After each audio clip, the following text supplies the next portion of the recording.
ये देखो, ये वो पुरानी चीनी खोज है जो अपने आप में संगीत लेकर आती है। हर बार जब इसमें से एक हल्की सी टिंग की आवाज आती है, इसकी कीमत में एक जीरो और जुड़ जाता है, मतलब लाखों से करोड़ों तक पहुंच सकता है।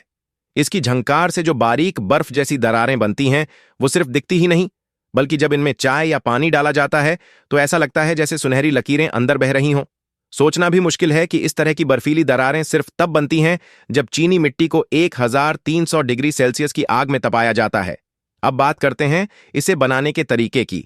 स्क्रीन पर बैठे तुम इसे देखकर शायद आराम महसूस करो, क्योंकि इसमें इस्तेमाल होने वाले टूल्स तुम्हें कहीं ना कहीं देखे हुए लगेंगे। लॉन्ग क्वान सेलेडॉन बनाने का सबसे मजेदार स्टेप होता है मिट्टी को पॉटर्स व्हील पर आकार देना। थोड़ी मेहनत और ध्यान से तुम इसे एक सुंदर बॉटल शेप में ढाल देते हो, लेकिन तुम इससे खुश नहीं होते। थोड़ा सूखने का इंतजार करते हो, फिर एक स्क्रेपर से उसे बारीकी से तराशते हो ताकि उसका शेप और सतह एकदम स्मूथ और परफेक्ट दिखे। अब बारी है ताकत बढ़ाने की। बॉटल को 800 डिग्री सेल्सियस पर फटाफट बेक किया जाता है ताकि वो और मजबूत हो जाए और आगे ग्लेज लगाना आसान हो। जब वो बेक हो रही होती है, तुम ग्लेज तैयार करते हो। उसमें पोर्सलेन स्टोन, पर्पल क्ले और प्लांट ऐश को पीसकर, छानकर और एक खास अनुपात में मिलाकर बनाया जाता है। जैसे ही बॉटल की पहली फायरिंग पूरी होती है, तुम उसे ग्लेज लिक्विड में डुबोते हो। इसे कहते हैं डुबोकर ग्लेज लगाना। फिर बॉटल के अंदर ग्लेज डालकर धीरे धीरे घुमाते हो ताकि अंदर भी बराबर कोटिंग हो जाए। इसे कहते हैं घुमाकर ग्लेज लगाना। ग्लेज सिर्फ सुरक्षा के लिए नहीं होती, बल्कि यही वो चीज है जो बेकिंग के बाद बर्तन को उसका असली रंग और चमक देती है।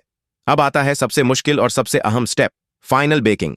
तापमान को 1300 डिग्री सेल्सियस के आसपास कंट्रोल रखना पड़ता है, क्योंकि अगर तापमान थोड़ा कम हुआ तो मिट्टी ठीक से नहीं पकती और बर्तन गिर सकता है, और अगर ज्यादा हुआ तो पूरा बर्तन पिघलकर ढह सकता है।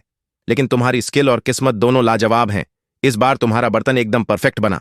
जब वो ठंडा होता है तो ग्लेज की बाहरी परत मिट्टी से ज्यादा सिकुड़ती है, जिससे उस पर बर्फ जैसी बारीक दरारें बनती हैं। और बस, मुबारक हो, तुमने सफलतापूर्वक लॉन्ग क्वान सेलेडॉन की मशहूर बर्फीली दरारों वाली कलाकृति तैयार कर ली है। एक ऐसी बर्फ और आग की धुन जो सदियों से सिर्फ चीन की कला में सुनाई देती है, और आज वो तुमने अपने हाथों से रच दी।